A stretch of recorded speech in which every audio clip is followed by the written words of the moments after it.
First of all, thank you to Michael and Max for giving me the opportunity to speak to you guys. And then thanks to you guys for hanging in throughout a long and very interesting day.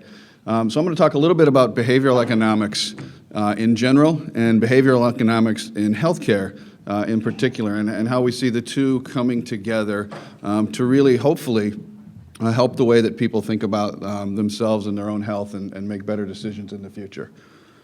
So let's see if this actually works. It does. So what is behavioral economics? So what's wrong with this picture? Yeah, everything. That's right. I mean, someone's going to the gym and they're taking the escalator. At least that guy at the bottom seems like he's walking up the escalator. So why? Why are we doing this? Well, behavioral economics tries to help us understand why we make irrational decisions or seemingly irrational decisions. So think of behavioral economics as the combination of real classical economics, where you would think that where everybody makes a decision based on the economics, based on self-interest, based on what's in it to them, based on the facts, and cognitive psychology, where people make decisions based on emotions, based on their surroundings, based on lots of other things. And you put those two together and you can really start to understand why people make decisions that seem to be irrational. And if you can understand that, then you can design your products, your services, your interactions with people around those things to help them to make better decisions and better choices. So when we think about behavioral economics, you can kind of break it into four groups of principles. So these are the things when we understand when we break down decision-making processes and we see where decisions are being made incorrectly, we can start to apply some of these things to those decision points to help guide decisions in the right direction. So the first category is called decision shortcuts. And decisions are hard. Testing shows that for every time you add another 10 options of mutual funds to a 401k program, you have less people sign up. The more options you give in a grocery store for certain items, the less people will buy. The more they'll sample, but the less they'll buy. Right? So people need decision shortcuts. We need to help make decisions. So we can use things like defaults, and you'll see an example of that in a minute, to make some pretty powerful changes.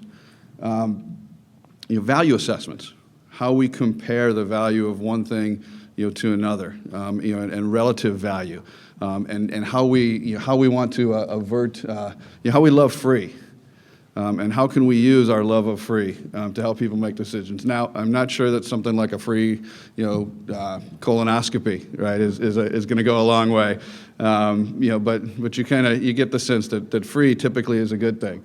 There's things that social impacts. We all want to be more social, and we all want to work within our communities, and we all want to adhere to the norms, and we can use things like the bandwagon effect, or social versus financial transactions. And what's an example of a social versus a financial transaction? Well, think about if you go to a dinner party, and you take a $30 bottle of wine to that party, and you present that bottle of wine to the host. Right? That's a social transaction, and that makes everybody feel good. Well, what if instead of presenting that $30 bottle of wine, you gave them $30?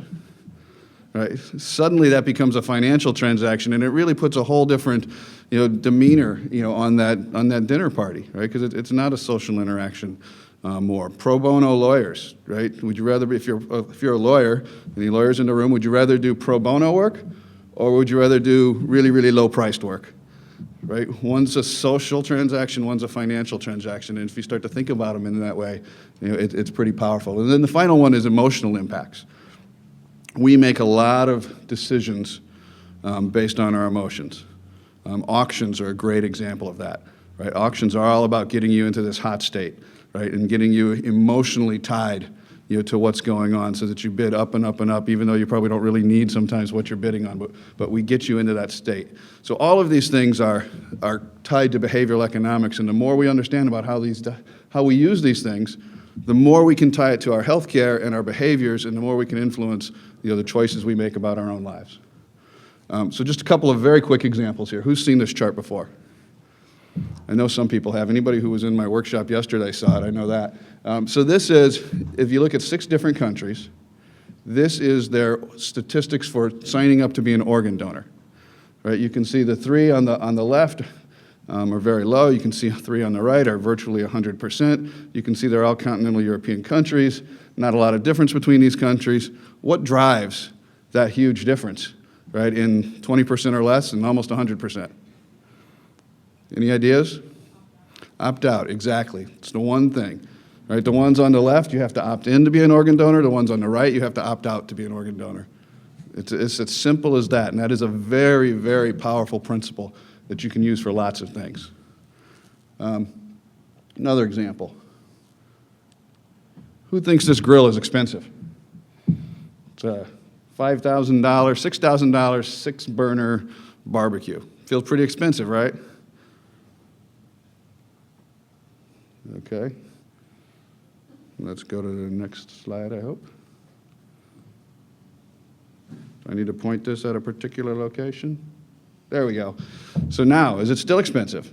Right? It's on sale. It's really priced at $6,300. It's still pretty expensive, right?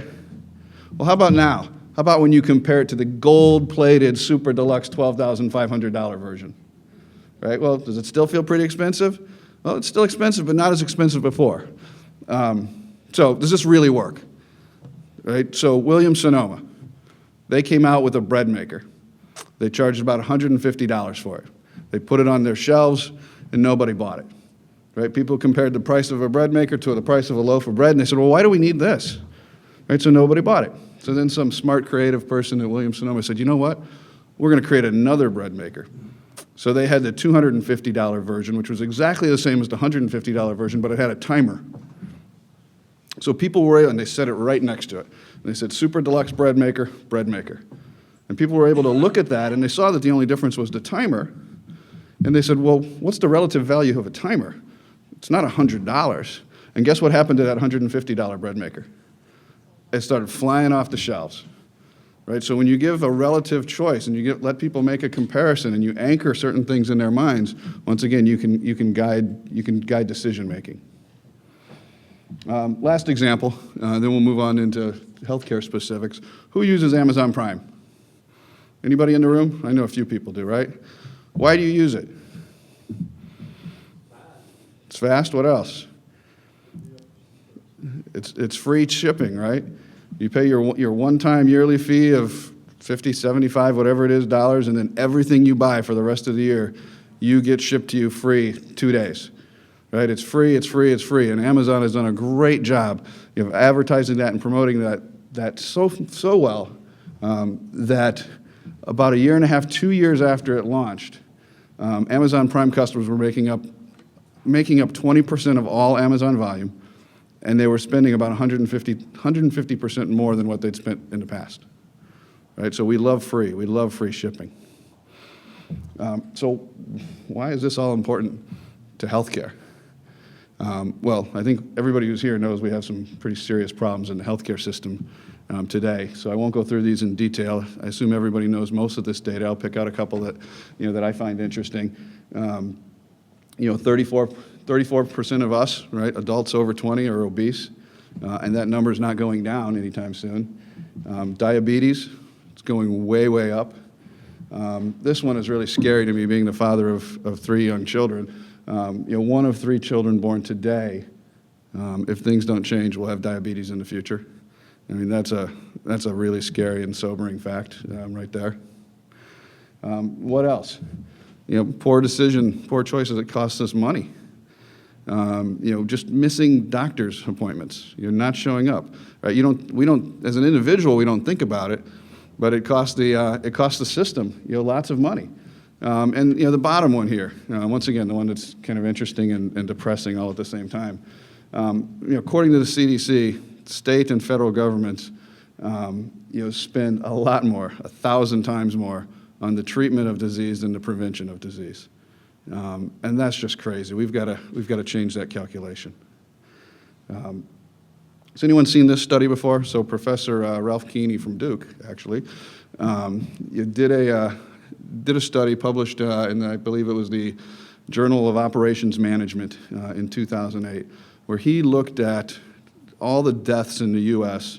in different periods and tried to categorize them into preventable versus non-preventable, basically.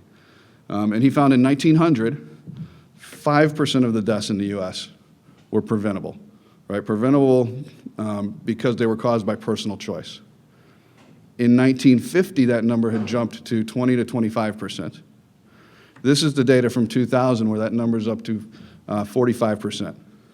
So 45% of all deaths in the U.S., 1.1 million out of 2.4 million, right, were preventable based on personal choice. Right? And you can see the big categories: smoking, weight loss, alcoholism, those types of things. But these are the things that are killing us more and more. And we can use things like behavioral economics and lots of other things. Behavioral economics by itself is not a solution, right? It's part of a broader solution. But we can use it to help change some of these statistics. So if we made just a little bit of movement, just a little bit, think of the money that we could take out of the system.